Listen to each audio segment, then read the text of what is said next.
Coming back to South Korea now, the nation's top central banker called on the government to maintain consistency in carrying out its ongoing corporate restructuring drive. Shin Se-min shares with us the BOK chief's remarks, which come amid continued concerns over Korea's economic growth.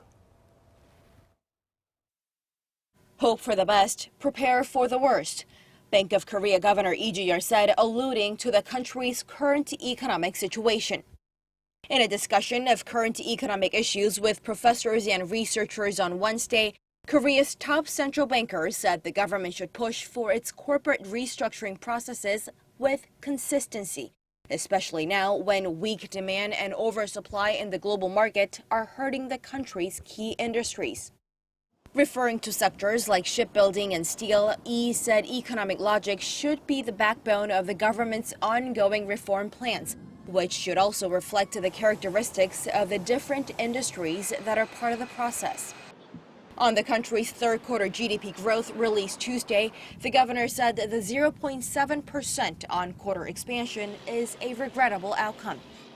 He noted, however, that the country had managed to continue its slow growth momentum thanks to the government's policies despite the difficult conditions at home and abroad.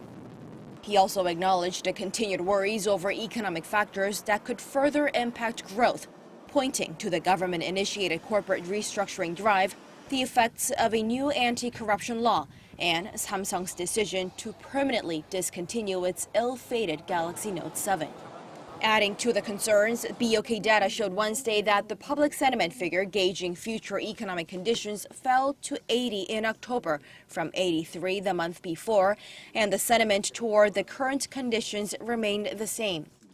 The BOK governor also promised that the central bank would take an accommodative stance to monitor the uncertainties impacting the economy, and said the central bank would work to counteract such uncertainties as they arose. Shin Se-min, Arirang News.